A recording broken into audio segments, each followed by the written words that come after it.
Hello दोस्तों, नमस्कार। स्वागत है एक बार फिर से आप सभी के अपने प्रिय चैनल पर। दोस्तों आपको बता दें जो अभी की सबसे बड़ी खबर आ रही है, जहां भारत पाकिस्तान के बीच फिर एक बार बातचीत शुरू कराना चाहता है अमेरिका। भारतीय विदेश मंत्रालय ने दिया करारा जवाब। जी हां दोस्तों, सीमा हैदर और अंजू पर भी दिया बड़ा जवाब। बताएंगे आपको सबसे पहले, साथ ही साथ बताएंगे जहां चीन के खिलाफ दोस्त ऑस्ट्रेलिया अमेरिका के सैन्य अभ्यास में भारत ने किया किनारा। जी हां दोस्तों, आखिर क्या है सबसे बड़ी वजह की चाइना के खिलाफ इस अभ्यास में भारत ने भाग नहीं लिया? दोस्तों सबसे पहले आपको बताएंगे, साथ ही साथ बताएंगे जहां दुनिया देखेगी एक और नई जंग। नाइजर को लेकर बौखला चुका है फ्रांस। दोस्तों उसने अपने नागरिकों के साथ साथ भारतीय नागरिकों को भी नाइजर से तुरंत प्रभाव से निकाला है। अभी की सबसे बड़ी खबर आपको यहाँ बताने वाले हैं। साथ ही साथ बताएंगे जहां रक्षा मंत्री राजनाथ सिंह ने कह दिया है कि 2024 में आएंगे तो मोदी ही। बताएंगे दोस्तों पूरी बड़ी खबरें आपको बने रहेगा वीडियो अंत तक। और अभी खबरों में आगे बढ़ने से पहले हमेशा की तरह अपने भारत देश का, भारतीय सेना का जमकर और दिल से समर्थन करते हैं तो इस वीडियो को भी कर दीजिए लाइक, चैनल को कर दीजिए सब्सक्राइब, बेल आइकन दबाइए, साथ ही कमेंट बॉक्स में लिख दीजिएगा जय हिंद। जी हाँ दोस्तों, तो चलते हैं पहली और सबसे बड़ी खबर की तरफ, जहां भारत पाकिस्तान के बीच बातचीत शुरू कराना चाहता है अमेरिका। विदेश मंत्रालय ने दिया बड़ा बयान। दोस्तों अमेरिकी विदेश मंत्रालय ने बुधवार को एक बयान में कहा है कि अमेरिका भारत और पाकिस्तान के बीच बातचीत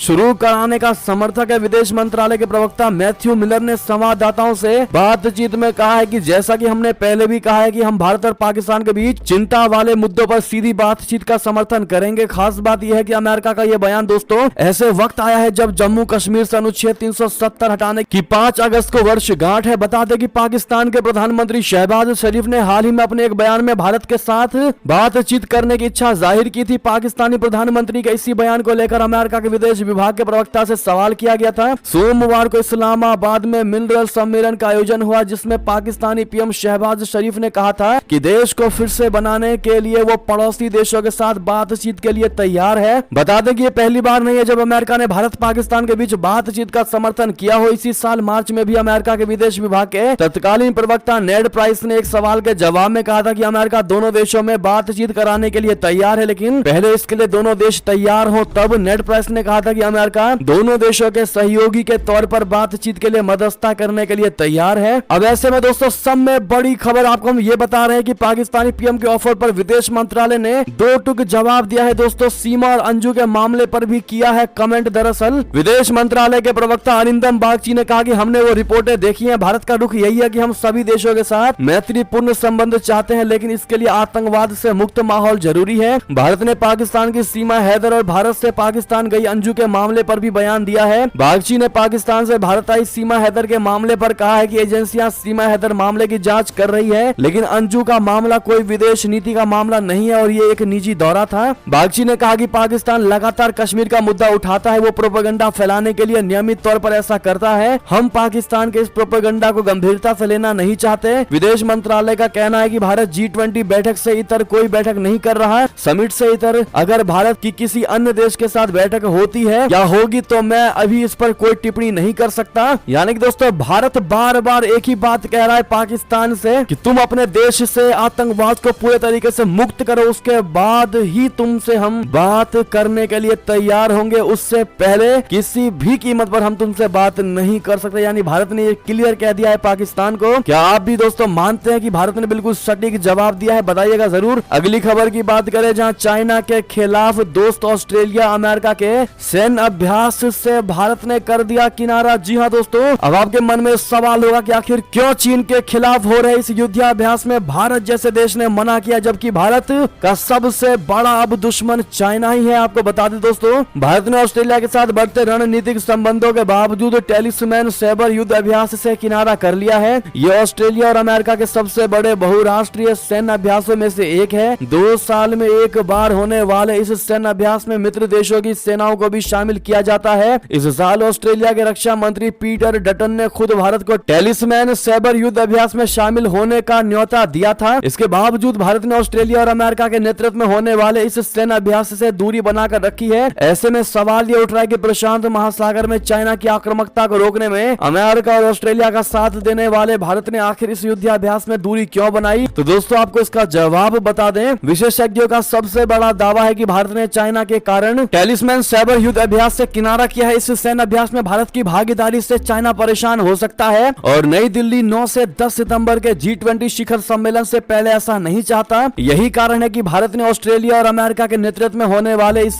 सैन्य अभ्यास से दूरी बनाकर रखी है। भारत अगले महीने पहली बार G20 शिखर सम्मेलन की मेजबानी करने जा रहा है और इस सम्मेलन में अमेरिका, चाइना और रूसी राष्ट्राध्यक्षों के शामिल होने की उम्मीद है। जी हाँ दोस्तों, आशा करता हूँ दोस्तों आपको कारण समझ में आ गया होगा। चलते अगली खबर की तरफ, जहाँ दुनिया देखेगी एक और नई जंग। नाइजर को लेकर बौखलाया फ्रांस, अफ्रीकी देश आ गए एक साथ। बता दें, रशिया और यूक्रेन के बीच जारी जंग को एक साल से ज्यादा का वक्त हो गया है। 24 फरवरी 2022 को शुरू हुए इस युद्ध पर फुल स्टॉप कब लगेगा, ये रूसी राष्ट्रपति पुतिन और यूक्रेनी राष्ट्रपति जेलेंस्की ही जानते होंगे। दोनों देशों में जारी इस जंग के बीच दुनिया एक और युद्ध देख सकती है। ये जंग अफ्रीकी देश नाइजर को लेकर हो सकती है। दरअसल ऐसी संभावना जताई जा रही है कि यूरोप मुल्क फ्रांस नाइजर में मिलिट्री ऑपरेशन कर सकता है और इन सब के बीच अफ्रीका के तमाम देश नाइजर के साथ खड़े। और उन्होंने कहा है कि नाइजर पर अगर कोई सैन्य ऑपरेशन होता है तो हम इसे युद्ध का ऐलान मानेंगे। जी हाँ, लेकिन आखिर क्या वजह है कि नाइजर को लेकर फ्रांस इतना बौखलाया हुआ है? तो आपको बता दें कि 1920 के दौर से ही फ्रांस का फोकस अफ्रीकी देशों पर रहा है। उसने वहाँ के कई हिस्सों पर कब्जा किया। नाइजर एक दौर में फ्रांस की कॉलोनी हुआ करता था। नाइजर तो वैसे 60 के दशक में आजाद हो गया था, लेकिन वहाँ के लोग आज भी मानते हैं कि उन्हें पूर्ण स्वतंत्रता नहीं मिली है। फ्रांस की कई सरकारी कंपनियां आज भी नाइजर में ऑपरेट करती हैं। ये कंपनियां नाइजर से गोल्ड, यूरेनियम जैसे पदार्थ फ्रांस ले गई। फ्रांस की राजधानी पेरिस समेत कई शहर नाइजर की इन्हीं चीजों का इस्तेमाल करके जगमगाते हैं और यही चीजें दोस्तों नाइजर के लोगों को, नाइजर की सरकार को नहीं पसंद। आपको बता दें कि बात इतनी बढ़ गई कि फ्रांस ने अपने साथ साथ भारतीय नागरिकों को भी नाइजर से बाहर निकाला। दोस्तों, दूतावास पर हमले के बाद लिया गया है ये बड़ा एक्शन। बता दें, नाइजर में हुई सैन्य तख्तापलट के बाद हालात चिंताजनक बने हुए हैं। ऐसे में दुनिया भर के देश अपने नागरिकों को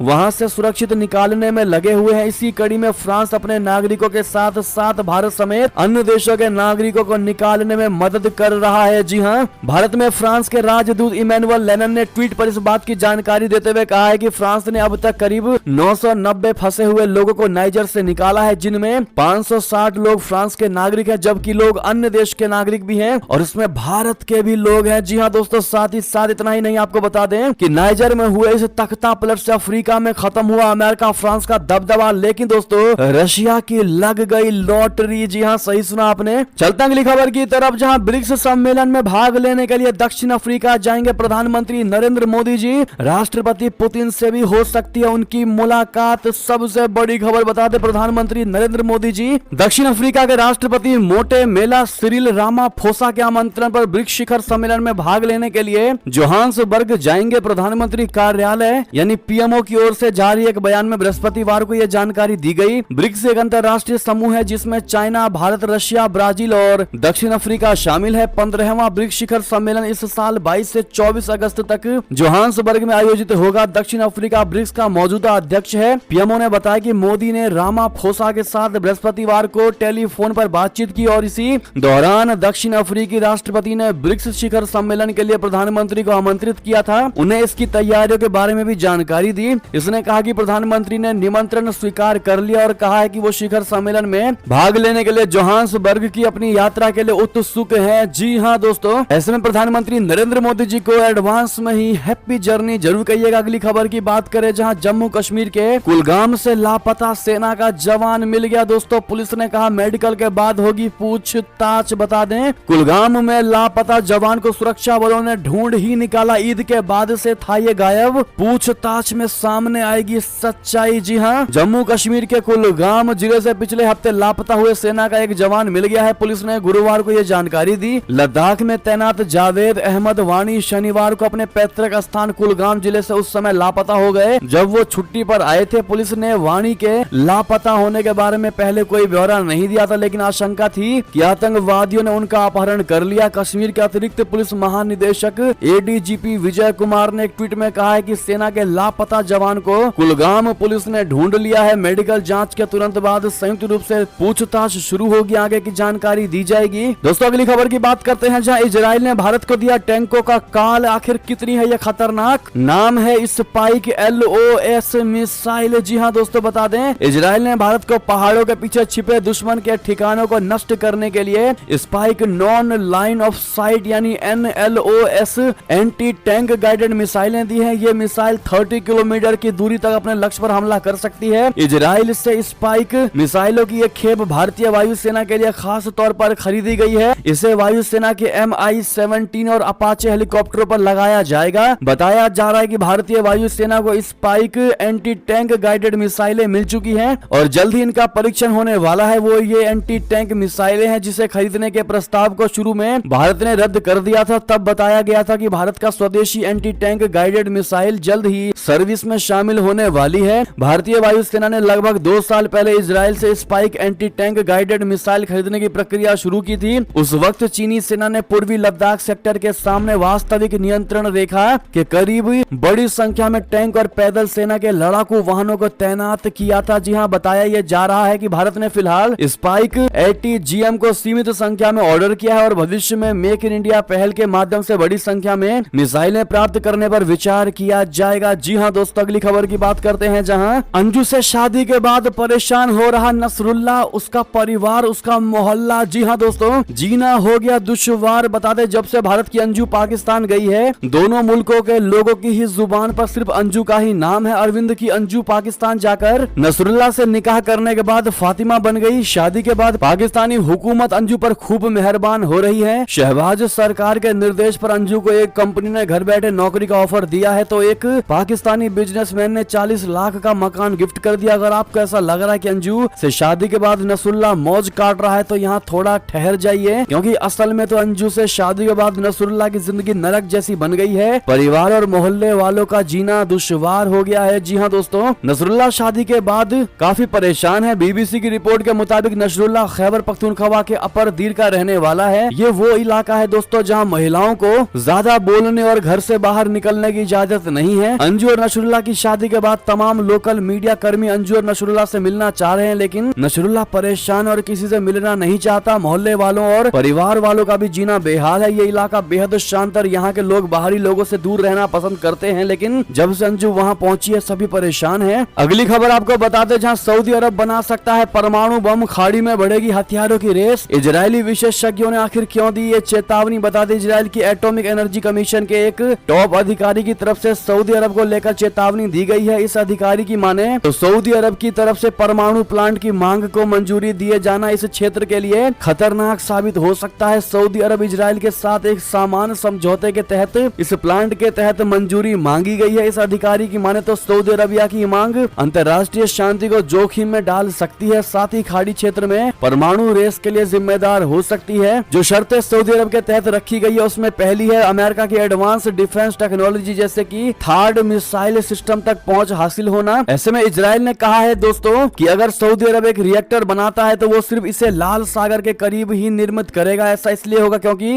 एक रिएक्टर को ठंडा करने के लिए बड़ी मात्रा में पानी की आवश्यकता होती है, लेकिन अगर वहाँ कोई आपदा या आतंकवादी हमला होता है तो ये कोई साधारण बात नहीं होगी और इसका असर इजराइल समेत पूरे मिडिल ईस्ट पर पड़ेगा। जी हाँ दोस्तों, बहरहाल ये सबसे बड़ा खतरा पैदा हो सकता है इजराइल जैसे देशों के लिए, इसीलिए इजराइल परेशान है। चलते हैं अगली खबर की तरफ जहाँ रशिया के साथ तेल डील ने पाकिस्तान को याद दिला दी उसकी नानी। भारत की नकल करके बुरा फंस गया पड़ोसी। जी हाँ, यूक्रेन पर रशिया के हमले के कारण यूरोपीय बाजारों से रशिया को प्रतिबंधित कर दिया गया, जिसका फायदा उठाकर भारत ने रशिया के साथ तेल सौदे में खूब मुनाफा कमाया। रूस अपनी अर्थव्यवस्था को सुधारने के लिए नए ग्राहकों की तलाश कर रहा है। उसकी तलाश पाकिस्तान के तौर पर पूरी हुई, मगर नकदी की कमी झेल रहे पाकिस्तान के लिए अपने तेल आयात को 2/3 रूसी कच्चे तेल का लक्ष्य को पूरा करने में परेशानी हो रही है। विदेशी मुद्रा की कमी और रिफाइनरियों और बंदरगाहों पर सीमाओं के कारण आकर्षक कीमतों के बावजूद पाकिस्तान को अपने तेल आयात का लक्ष्य जो है उसको पूरा नहीं कर पाएगा। पाकिस्तान ने रियायती दरों पर रशिया से कच्चे तेल को खरीदा, जिसका पहला कार्गो जून में आया था, मगर दूसरे कार्गो पर अब बातचीत चल रही है कि पाकिस्तान इसको पहुंचाए या ना पहुंचाए। पाकिस्तान को यह उम्मीद थी कि IMF से लोन मिल जाने के बाद वो अपनी माली हालत को बहुत हद तक सुधार लेगा। पाकिस्तान ने भारत की नकल करते हुए रशिया से सस्ते तेल का सौदा कर तो लिया, मगर ये सौदा पूरा हो पाए या ना हो पाए पाकिस्तान अभी भी संशय में बना हुआ है। जी हाँ दोस्तों, अगली खबर की बात करते हैं जहां प्रशांत महासागर में इंडियन नेवी कर रही सीमा का विस्तार। चीनी अड्डे के पास क्या कर रहे लड़ाकू जहाज, बता दें इंडियन नेवी ने अब दुनिया में अपनी सीमा का विस्तार शुरू कर दिया है और प्रशांत महासागर में चाइना के ठिकाने के करीब भारतीय नौसेना के 2 जहाज ताल ठोक रहे हैं। जी हाँ, भारतीय नौसेना के 2 जहाज बुधवार को पापुआ न्यू गिनी पहुंचे और प्रशांत महासागर में ये वो